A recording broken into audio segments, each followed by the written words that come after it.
Hi, I'm Umar, and today we have the third generation BMW X5 for review.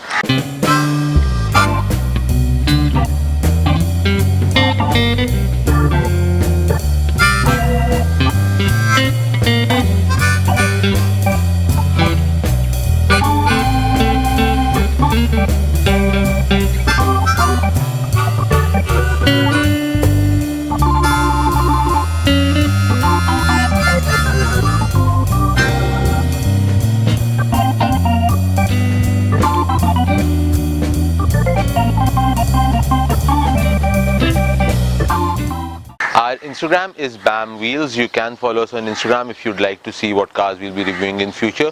Also, we have our Facebook community group now. You can join the group if you'd like to become a part of our community. BMW launched X5 in 1999, which was their first SUV back then, and today, after 20 years, they have four generations available. This is the third generation, which was offered between 2013 to 2018. So as usual, let me show you all the interesting features in this car, and then we will take it for a road drive to see how it drives. This car comes with BMW's xDrive 40e engine. This is a single turbo hybrid engine. This is a 2000cc engine and it produces 242 horsepower. This BMW is a plug-in hybrid.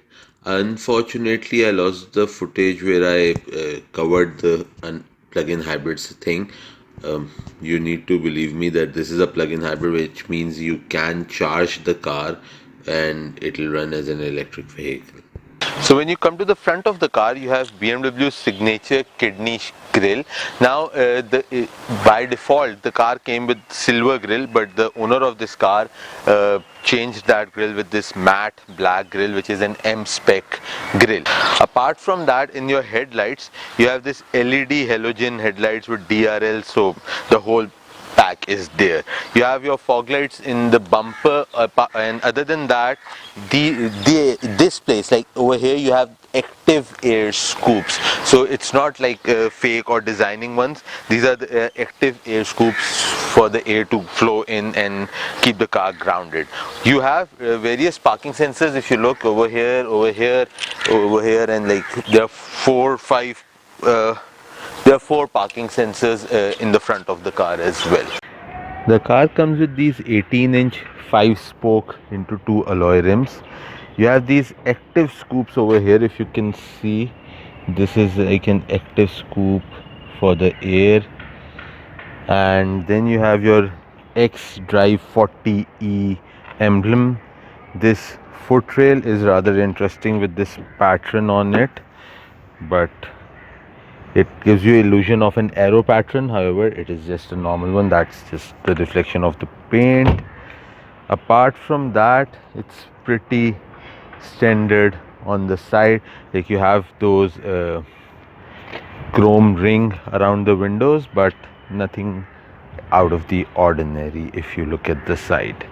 So this is the key of this BMW. You have unlock, lock and trunk opening button, and if you want to take the conventional key out, you have to press this button and the conventional key comes out like this. So when you come in the car, you have your window controllers, mirror controllers and the trunk opening button over here. Over here you have your doors lock and unlock button, fuel lid opener and the bonnet opener, electric seats, leather seats, your control switch for the lights, your wiper stalk is over here and the indicator stalk is over here, a multi-function steering wheel with airbag, you have cruise controls over here and audio controls over here. You have multiple airbags in the car, so in the pillar, you have under the seats, like there are multiple airbags in the car. You have these blue mood lights that goes in the car. Let me just start it so you can have a look at a very beautiful instrument cluster. In this entertainment screen, I can show you there are multiple options. So to control that, you have this whole thing that you can use to control it. Let's go in the menu. So you have radio, multimedia, telephone, navigation, contacts, connected drive, vehicle information and settings. So let's see what is in the vehicle information. E-drive, quick research. You have picture search, owner's handbook, onboard computer, trip computer, vehicle status, sport displays. So power and torque meter is what you would get if you go for the sport meter. Then you have your e-drive that was selected before. Back, settings. Let's see. So you have connections, sound, speed, climate, lights. So these mood lights that I was talking about, you can change the color, brightness, everything like that. So daytime lights is also something that you can turn on and turn off. I mean, there are so many options. That are available over there. So yeah. Then you have your hazards button, your dual zone climate control, your audio controls. Over here you have your lighter and ashtray, and these are cup holders, and it all can be covered like this. You can open it like this. Traction control, sports mode, comfort mode, parking sensors, downhill assist, e-drive, brake hold, parking brake, your gear. This is the parking button, and if you want to move from the parking, you press the brake and you press this button, and then you can go to D, N, or press it and go to neutral, or press it and you are in parking. This is your controller that you use to control this screen. Other than that, you have two different air vents on either side, so that is also something interesting. Now coming over here, you have these console, and in order to open it, you have these two buttons that you can open them separately like this. If you look in, you have USB and auxiliary sockets over here. Looking at gloves compartment, you have a very decent sized glove compartment with a courtesy light. On top you have these two lights, and then the third light like this. Interesting. Your sun visor with automatic light. Both the sun visors have this automatic light. So when you come to the back of the car, you have these curtains, which are factory fitted curtains on both the sides. You can just lock them over here and unlock them. So you have these curtains on both the sides. You have these rear AC vents. You have this rear lighter and smokers package, two console boxes. These are basically empty slots. I'm sure in a much loaded one you will have those rear air condition controllers as well, but in this one you don't get them. One thing that is a turn off, you have manual child lock. In the basic Audi as well, you get automatic child lock with the button, but this one you have manual child lock. You have these two cup holders in the armrest which open like this. Looking at the seat, you can easily fit in 4 people, and if you want to see the seating capacity, so this is the kind of leg space you have over here, which is very good. And even on the head you have a lot of leg space. You have these reading lights on the top of the door. You have these lights on the floor, so well illuminated car. Coming to the back of the car, you have these L-shaped tail lights, which is somewhat similar to the initial first generation. The design has been very similar of the tail lights. Then you have this dual exhaust, and they are both actual dual exhaust. The exhaust size is not that big. There is a smaller exhaust in there, but they are two dual exhausts. You have e-drive and X5, two emblems, and BMW's emblem over here. You have these reflectors on both the sides, and you have again 4 parking sensors, 1, 2, 3 and 4 on at the back as well. You have this spoiler with high mount stop lamp, a shark fin radio antenna, and you have this rear wiper. In order to open the rear latch, this is how you would open the first one, just by clicking that. And the lower latch, you have this thing where you can lower it down, and this one opens as well. So there's some stuff in the car, I cannot show you, but it's a fairly decent size rear trunk, and you have this pull out kind of a thing for that. The rear of the that pull-out tray is also there.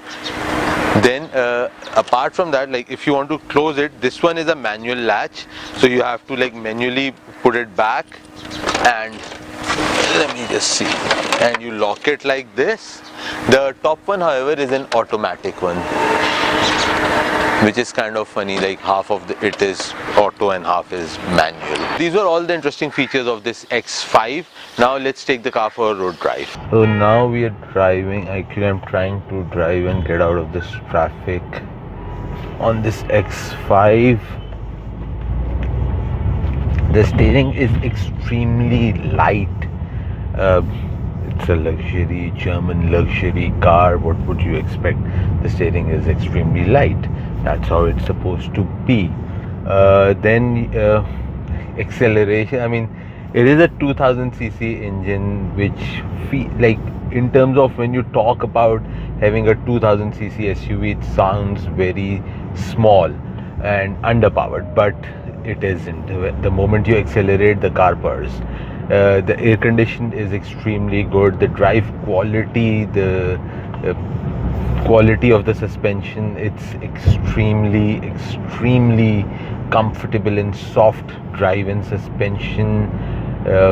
The visibility is very good, and acceleration, oh my god. I mean, the car of this size and then a 2000cc engine, you would not expect this car to go like the way it does. The running price of these is somewhere between 15 to 20 million rupees, which is a lot of money for a small sized BMW, but the comfort is there. So the seating posture, the comfort of the seat, the handling of the car, the acceleration, it's all there. Like, it's a complete package. It's not, the car does not lack anything as such. And by chance I'm driving next to another X5 of the same generation. What are the odds? So in terms of resales, Mercedes vehicles do not enjoy very good resale value in our local market. That is a drawback.